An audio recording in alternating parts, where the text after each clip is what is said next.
গভীর রাতে যদি আপনি মসজিদে যান, যাইয়েই দম করে ঢুকে পড়বেন না। আমরা বেরোয় আসার পরে মসজিদে ফেরেশতারা ইবাদত করে, আর আঞ্চলিক জিনরা, মুসলমান জিন যারা আছে তারা নামাজ পড়ে। আমরা আসার পরে জিনে নামাজে দাঁড়িয়ে আছে, আপনি দম করে মসজিদের মধ্যে ঢুকে গেছেন, জিনের গায়ের সাথে ধাক্কা লাগছে, আপনি টের পান নাই, জিন তো টের পাইছে।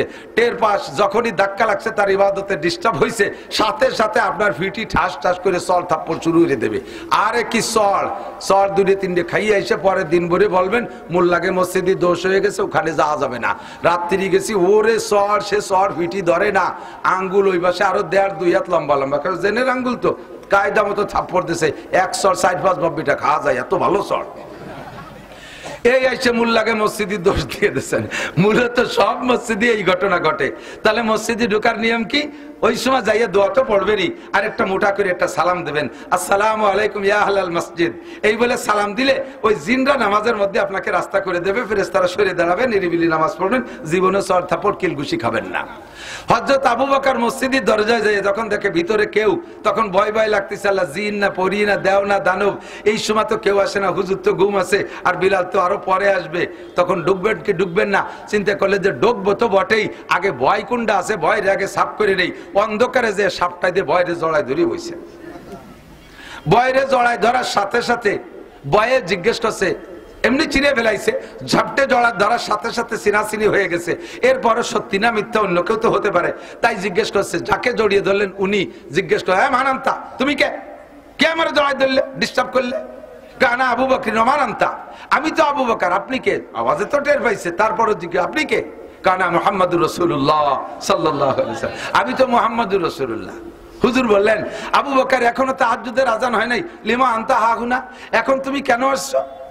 তা আবু বকর বলতেছে, হুজুর এত রাত্রি তাহাজ্জুদের আগে আসা যদি আমার অন্যায় হয়, আপনি তো আমারও আগে আইছেন, লিমা আনতা, তা আপনি আগে আসছেন কেন? তো হুজুর বলতেছে, আবু বকর তোমার জিজ্ঞাসা যেহেতু লিগাল, কাজে আমার জব দেয়া লাগে। জব কি? আমি দিনের বেলা বয়ান করেছি, যেই ব্যক্তি ইন্নামা ইয়ামুরু মাসাজিদাল্লাহি মান আমানা বিল্লাহ, যেই ব্যক্তি আল্লাহর ঘর মসজিদ নির্মাণ করে, মসজিদ আবাদ করে, মসজিদকে ঝাড়ু দেয়, মসজিদের খেদমত করে, ওই লোকটারে তোমরা ইমানদার বলতে পারো।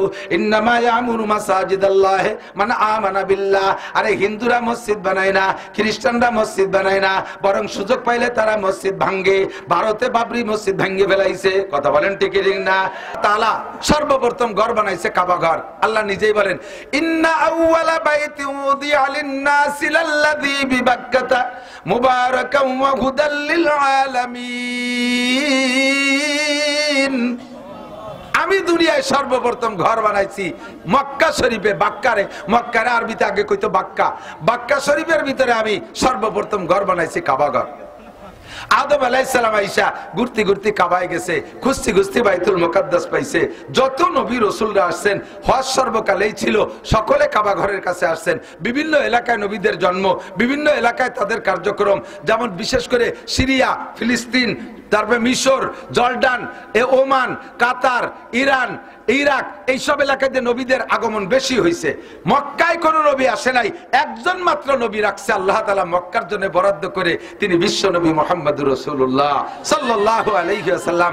তার কারণে আল্লাহ তার আগমনের সম্মানার্থে এই জায়গাটা আর কোন নবীকে দিয়ে ওই জায়গার বরকত কেউরে নিতে দেই নাই, সব নবীরে এদিক ওদিক পাঠাইছে আল্লাহ তাআলা, আমার নবীকে মক্কায় পাঠাইছে। কোন সুবহানাল্লাহ। সারা পৃথিবীর গোলাকার অবস্থায়, পৃথিবীর মেরুদণ্ড অথবা পৃথিবীর নাভিও বলতে পারেন কাবা ঘর, বাইতুল কাবা ঘর, মক্কা শরীফ, এটা হলো। যার কারণে দেখেন না, ইদানিং খবর তো শোনেন, মধ্যপ্রাচ্য, মধ্যপ্রাচ্য একটা ফুটবলের মাঝখান কোন জায়গা? যে জায়গা হাওয়া দেয়, এমনি ওই হাওয়া দেওয়া জায়গাও বন্ধ করে দেন, তারপরে কোন জায়গা মাঝখান? যে কোনো জায়গার আমি মাঝখান বানাতে পারি। ফুটবলের সে হাওয়া দেওয়া জায়গা বন্ধ করে দিলাম। কিছু কিছু ফুটবল আছে একবার বানাইছে আর হাওয়া দেওয়ার ভুটো রায় নেই, তাহলে তার মাঝখান কোন জায়গা? তো পৃথিবীটা যদি ফুটবলের মতো গোল হয়, তাহলে এর মাঝখান তো আমি আমেরিকারও বানাতে পারি, ওরা তো বড় মাতুবার, নিজেরা যা কয় তাই হয়। তাহলে ওকে হোয়াইট হাউসে মধ্যপ্রাচ্য বানাইতো, আর সবাই আসাইলি ভাসাইলি বানাতো। কিন্তু বলার কায়দা নাই, সারা পৃথিবীকে যেভাবেই মাপুক না কেন, মাপতে যাইয়ে এই কাবা ঘরের এই জায়গাটা পরে পৃথিবীর একেবারে নাভি, এটি হয় মাঝখান। তাফসীরের ভিতরে যেভাবে লেখে, হুজুর আলাইহিস সালাতু ওয়াস সালাম একদিন গভীর রাত্রে হযরত আবু বকর সিদ্দিক রাদিয়াল্লাহু তাআলা মসজিদে নববীতে গেছে। মসজিদে নববীতে সে সময় তাহাজ্জুদের এখন আজান হয়। হাজী সাহেব যারা গেছেন শুনতে পারেন, মক্কা মদিনায় এখনো তাহাজ্জুদের আজান হয়। নামাজ যার যার পড়ে, তবে আজান হয় তাহাজ্জুদের ফজরের বেশ খানিক আগে তাহাজ্জুদের টাইম থাকতে। তো ওই সময় বিলাল তাহাজ্জুদের আজান দিতেন।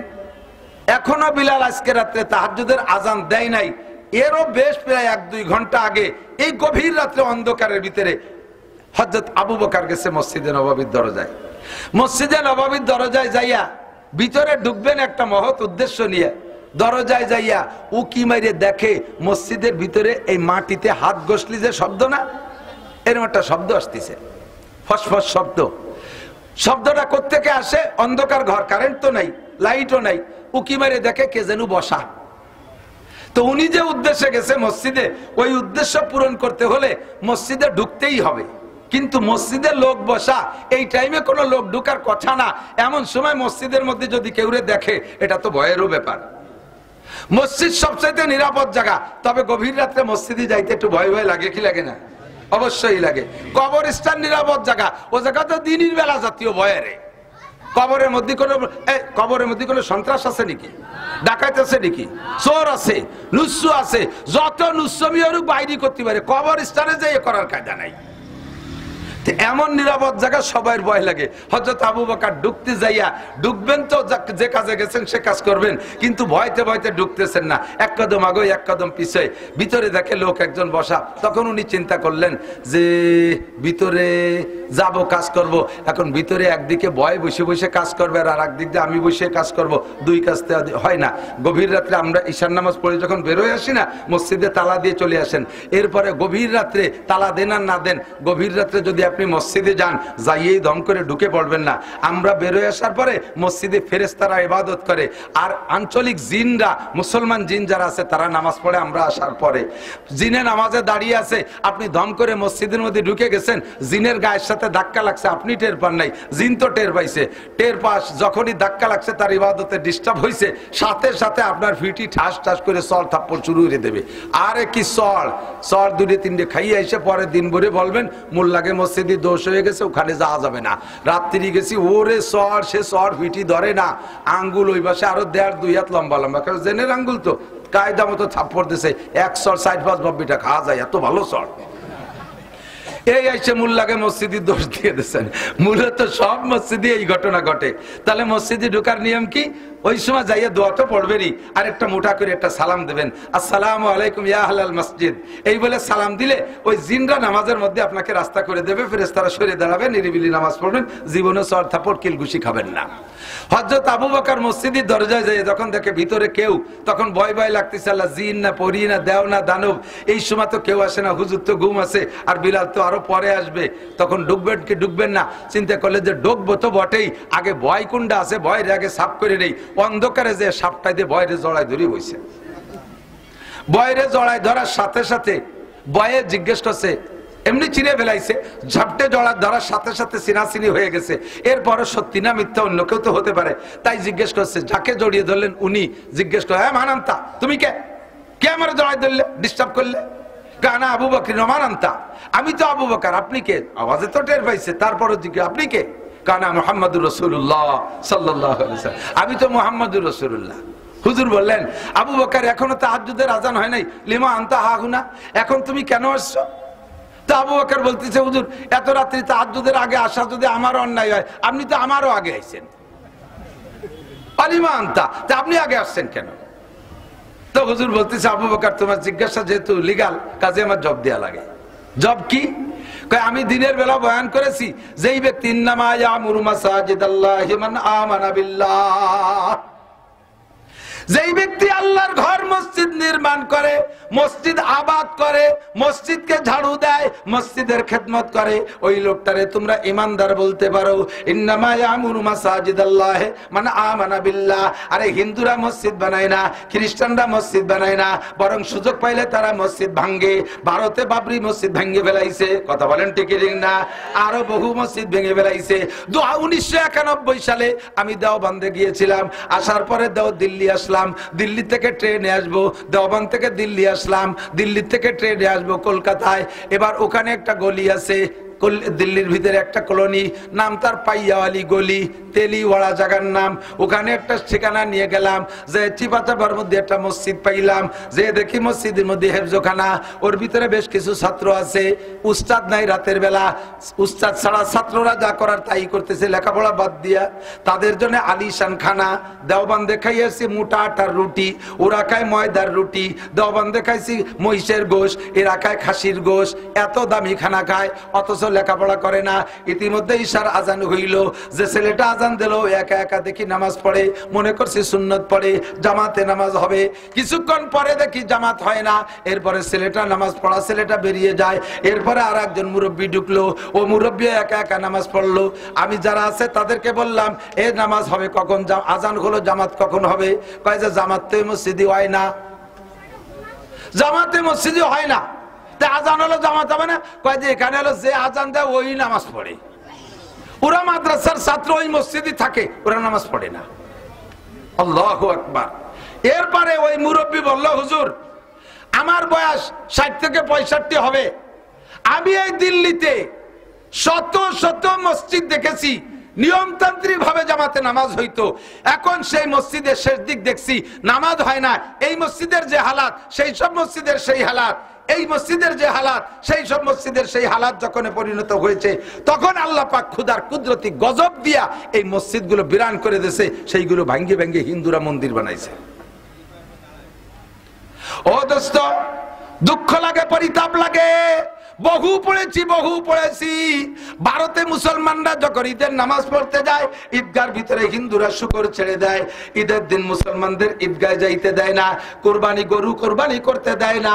আমাদের বাবরি মসজিদের মতো প্রাক্তন মসজিদ হযরত বাল মসজিদ, আর একটা মসজিদ হযরত বাল। হযরত বাল মানে হলো, হযরত মানে তো সম্মানী শব্দ, বাল মানে লোম। ইতিহাসে পাওয়া যায় ওই মসজিদে আল্লাহ নবী সাল্লাল্লাহু আলাইহি ওয়াসাল্লামের একটা পশম, একটা চুল অথবা একটা দাড়ি মুবারক ওই মসজিদে সংরক্ষিত আছে। এই জন্যই বলা হয় হযরত বাল মসজিদ। এক হিন্দু বড় ঠাকুর, বড় পণ্ডিত মসজিদের ইমাম সাহেবরে যে কয়, ও ইমাম সাহেব, তোমরা যে এই মসজিদের নাম রাখছো হযরত বাল, কেন রাখছো? এই মসজিদে আমাদের নবী মুহাম্মদুর রাসূলুল্লাহ সাল্লাল্লাহু আলাইহি ওয়াসাল্লামের একটা লোম এই মসজিদের মধ্যে আছে। হুজুরের এই পশমের সম্মানে আমরা মসজিদের নাম রেখেছি হযরত বাল মসজিদ। এবার ঠাকুর সাধু বলে, এই লোমটা যে তোমাদের মুহাম্মাদের লোম নাকি অন্য কারোর লোম হতে পারে, মুহাম্মদ সাল্লাল্লাহু আলাইহি ওয়াসাল্লামের লোম, তার প্রমাণ কি? এবার ইমাম সাহেব বললেন, প্রমাণ তুমি কি পেতে চাও? যাও একটা কিছু দেখাও তোমাদের মুহাম্মাদের মুজিজা। এবার ইমাম সাহেব বললেন, আমার নবীর মুজিজা হলো নবী পাক ও নবী পাকের যে কোনো অঙ্গ যদি রাতের দিনের বেলায় রৌদ্রের ভিতরে যায়, তাহলে আল্লাহ পাক তার লোমকে বা তার বডিকে ছায়া দেওয়ার জন্য রহমতের মেঘে পাঠাইয়া দেয়। এইটা যে আমার নবীর লোম, যদি আমি এইটাকে প্রমাণ করতে পারি তাহলে তুমি কি মানবা? কয় অবশ্যই মানবো। এবার ইমাম সাহেব সাধুকে নিয়ে ওই বক্সটা, যেই বক্সের মধ্যে লোমটা আছে, ওইটাকে নিয়ে মসজিদের ছাদে গেছে। প্রচন্ড খরার ভিতরে, একেবারে কড়কড়ে খরা, এর ভিতরে যাইয়া যখনই ছাদে যাইয়া বক্স থেকে লোমটা খুলছে, আচানক এক চাক মেঘ এসে উপরে ছায়া করে দিছে। সাধু আশ্চর্য। এরপর ইমাম সাহেব বললেন, আমার নবী ও নবীর লোমের দোহাই দিয়ে মালিকের কাছে যদি আমি দরখাস্ত করি, তাহলে এই মেঘে বৃষ্টিও নামবে, দেখবা তুমি? হা দেখাও। আল্লাহু আকবার। একে চশমে জাদান গাফেলা যা শাহনা বাসি, একে চশমে জাদান গাফেলা যা শাহনা বাসি, শায়াদ কেনে গা কোনাদা গাহনা বাসি। কখনো কখনো মানুষের অবস্থা এমন হয়, যে কথা বলে, যে দোয়া করে, আল্লাহ পাক তার সঙ্গে সঙ্গে কবুল করে নেয়। ইমাম সাহেব কয়, আল্লাহ আমার মতো ইমামরে 1000 বার মারো কাটো, আমার কোনো দুঃখ নাই। ও মালিক, তোমার নবীর সম্মানার্থে এই হিন্দু সাধুকে দেখাই দিতে হবে, তোমার নবীর লোমের দোহাই দিয়ে দরখাস্ত করি, এই মেঘে তুমি বৃষ্টি নামাইয়া দাও। বলতে যে দেরি, একেবারে ঝুমঝুম করে বৃষ্টি শুরু হয়ে গেল। সাধু সহ ইমাম সাহেব বৃষ্টি বৃষ্টি মসজিদের ভিতরে আসলেন। এরপরে আইসা সাধু কয়, আর আমার কোনো ইন্টারভিউ দরকার নাই, নিশ্চিন্তে মুহাম্মাদুর রাসূলুল্লাহ আর ইসলামই হলো একমাত্র ধর্ম। কয় লা ইলাহা ইল্লাল্লাহু মুহাম্মাদুর রাসূলুল্লাহ। দোস্তরে, হযরত বাল মসজিদ ভাঙ্গা দেশে, বাবরি মসজিদ ভাঙ্গা দেশে, আরো বহুত মসজিদ ভাঙ্গে মন্দির বানাইছে। আমার কি দরকার আছে আমার বাংলাদেশের মন্দিরগুলো পাহারা দিতে হবে? আমি তো রাষ্ট্রপ্রধান না, আমি তো দেশের প্রেসিডেন্ট না, আমার তো এই দায়িত্ব আসে নাই। মন্দির পাহারা দেওয়ার দায়িত্ব ক্ষমতাসীন যারা ছিল আওয়ামী লীগ তারা দেবে, ক্ষমতায় যদি আসে বিএনপি তারা দেবে, ক্ষমতায় যখন আসবে জামাত ইসলাম যদি আসে তাহলে তারা দেবে। এখনো কোনো সরকার নাই, এখন আছে তো অন্তর্বর্তীকালীন সরকারের প্রধান ডক্টর ইউনূস সাহেব। হিন্দুদের মন্দির পাহারা দেওয়ার দায়িত্ব ওনার। আমরা তো ক্ষমতায় যাই নাই, আমাদের মন্দির পাহারা দেওয়ার দায়িত্ব না, আমাদের মন্দিরের যত্ন করার দায়িত্ব না, আমাদের পুজো উদ্বোধনের দায়িত্ব না, আমাদের ওখানে যাই ইসলামী সঙ্গীত গাওয়ার দায়িত্ব না, রাতের বেলায় পাহারা দেওয়ার দায়িত্ব আমার না। আমার মুসলমানকে মারিয়ে শেষ করে ফেলাচ্ছে, আমার মসজিদ থেকে ভারতের ভিতরে পিটে পিটে বের করতেছে মুসলমানদেরকে। কি দরকার আছে আমি বাংলাদেশের এত যত্ন সহকারে ঠাকুরদের মন্দির পাহারা দেব? আদৌ কোনো দরকার নাই। এর ভিতরে যদি জাগতিক কোনো উদ্দেশ্য থাকে, ও দোস্ত, সে উদ্দেশ্য তুমি সফল হতে পারবা না। আল্লাহর নবী বলেন, লা তাআতা লি মাখলুকিন ফি মাসিয়াতিল খালিক। আল্লাহর নাফরমানি কইরা মানুষের আনুগত্য স্বীকার করার ভিতরে কোনো ইবাদত নাই, এইটা তোমাকে অনুমতি দেওয়া হয় নাই। মসজিদ বানাবে মুসলমান, জোরে বলেন কারা? জোর হলো না। মসজিদ বানায় মোমেনে, মসজিদ নির্মাণ করে মোমেনে, পুনর্সংস্করণ করে মোমেনে, বাকি কাজ করবে মোমেনে, মোমবাতি জ্বালাবে মোমেন, ফ্যান লাগাইবে মোমেন, লাইট লাগাবে মোমেন, ইমামের বেতন দেবে মোমেন। কোন হিন্দুর কাছ থেকে এই জায়গা আমরা চাঁদা নেব না। কথা বলেন ঠিক কি না? নবী পাক বলেন, আবু বকর, এই ঘরের নাম মসজিদ। আমি কোরআনে কারিমের মধ্যে পড়েছি, আল্লাহ পাক রব্বুল আলামিন এই ঘরের খাদেমকে মোমেন বলে সার্টিফিকেট দিয়েছেন। আর মোমেন হইলে লাভ কি? এই যুবক আমার দিক তাকাও, মোমেন হইলে লাভ কি? আল্লাহ কয়, কদ আফলাহাল মুমিনুন, সব মোমেন সফল। জোরে কোন সুবহানাল্লাহ। মোমেন যারা তারা সফল। আবু বকর, তুমি তো যাও নাই, তুমি দেখো নাই, আমি মক্কায় থাকতে মেরাজে গিয়েছিলাম, এই ঘরের সম্মান কত আমি জানি। ও আবু বকর, দিনের বেলা বয়ান করেছি, এই ঘরের খেদমত যে করে, এই ঘরকে ঝাড়ু দিয়ে পরিষ্কার করে দেয়, আল্লাহ বিনা তওবায় তার আমলনামা থেকে সমস্ত সগীরা গুনাহ ঝাইড়ে পরিষ্কার করে দেয়। সংসদ ভবন ঝাড়ু দিলে আয়াতকুন কি হবে ঘোষণা নাই। আরে নিজের ঘর ঝাড়ু দিলে হয়তো একটা সুন্নাত নাজিবু আবিয়াতা বুয়ুতিকুম, হাদিসে আছে আল্লাহর নবী বলেন, নিজের ঘর বাড়ি পরিষ্কার করো, এই সুন্নতের পর নেকি হইলে হইতে পারে। কিন্তু দোস্ত, এমন ফজিলত কোথাও পাওয়া যাবে না। আল্লাহর ঘর ঝাড়ু দিয়ে বের করে ময়লাটা ফেলাই দেওয়ার সাথে সাথে গায়ের থেকে সমস্ত সগীরা গুনাহ ঝাইড়ে সাফ হইয়া যায়। ও আবু বকর, দিনের বেলা বয়ান করেছি তোমাদের জ্বালায়, সাহাবায়ে কিরামদের কারণে আমি আল্লাহর ঘর খেদমত করতে সুযোগ পাই না। আমি যখনই ঝাঁটা হাতে নেই, তোমরা আমার হাত থেকে কেড়ে নিয়ে যাও। এই জন্য এমন একটা সময় নির্ধারণ করলাম, যে সময় মসজিদে কেউ আসে না, ঈশা পড়ে চলে গেছো, তাহাজ্জুদে পড়তে আসবা, তার মাস টাইমে আমি এই কাজটা করব। কিন্তু দুঃখের বিষয়ে, পরিতাপের বিষয়, কোনো কাজ একা করার কায়দা নাই। যত অন্ধকারে যাই সে জায়গা আবু বকর। রাগ করে কইছে নাকি? মোহাব্বতের ঠেলায় কথা কন টাকা।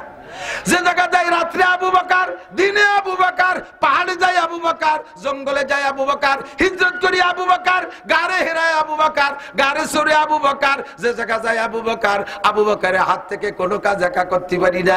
তুমি এত রাত্রে আইছো কেন? আবু বকর কয়, ওয়াল্লাহি আনা ইজান ইয়া রাসূলুল্লাহ, আল্লাহর কসম আমি এই জন্য আসছি, আপনি বয়ানের পরে যে কয়বার ঝাড়ু নিয়ে মসজিদ ঝাড়ু দিতে গেছি, ছোট ভাইরা সব হাতে থেকে কেড়ে নিয়ে যায়। নির্বাচন করলাম এমন একটা সময়, যে সময় কেউ আসবে না ঝাড়ু দেব, কিন্তু তার আগে রহমাতে আলম নবী ঈসা কামটা সাইরে ফেলাইছে। আমি আবু বকরের কপালে কাজ নাই।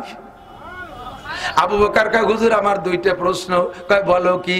কয় এক নম্বর প্রশ্ন হলো, আপনার তো আমল নামায় কোনো গুনাহ নাই, তো মসজিদ ঝাড়ু দিলি যে গুনাহ সাফ হয়, আপনার তো আমল নামায় গুনাহ নাই, তা কি ঝাড়ু দেন? কয় আরেকটা কও। কয় হুজুর এইটা কয়ে নেন, তারপরে করছি আরেকটা। কয় এইটার জবাব হলো, আবু বকর আমি গুনাহ ঝাড়ু দিতে আসি না, আমি প্রশ্নের জবাব সংগ্রহ করতে আসছি। কি প্রশ্ন?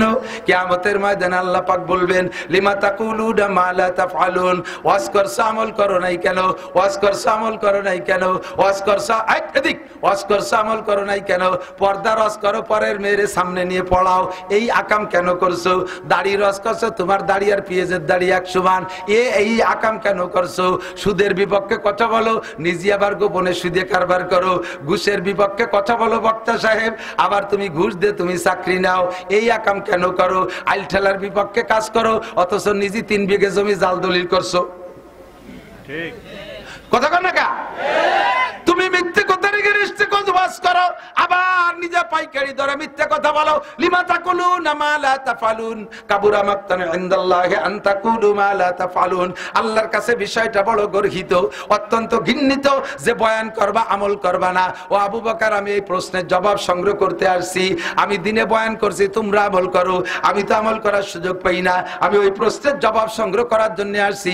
আমি আমলনামা থেকে গুনাহ ঝাড়ু দিতে আসি নাই। আমার সম্পর্কে আল্লাহ অ্যাডভান্স বলে দিয়েছে গুফিরা লাহু মা তাকাদ্দামা মিন যামবি ওয়া মা তাআক্কার, আগে পিছে সব গুনাহ মাফ কইরা দিছে আল্লাহ। আমি কোনো গুনাহই করি না। কষ্ট হচ্ছে? বসেন। আল্লাহ কয় এবার হইছে, কয় জি হুজুর উত্তর পাইছি। আর একটা প্রশ্ন কি? আর একটা প্রশ্ন হলো এ ভাই না টা আউট হইতে পারি এনে তো উকি ঝুঁকি মারলি ক্ষতি হয়, ওর দূরি যে বুড়ো বুড়ো মানুষের গলায় সাইনবোর্ড ঝুলে দিচ্ছে। বাড়ি এক্সপার্ট, বুড়ো হলিও কাজে ঠিক আছে। আল্লাহ তাআলা এইসব বুড়োরে হায়াতে তো এবার বাড়াই দিক, বলে না আমিন। যুবকদের চাইতে চালু, খুব সুন্দর।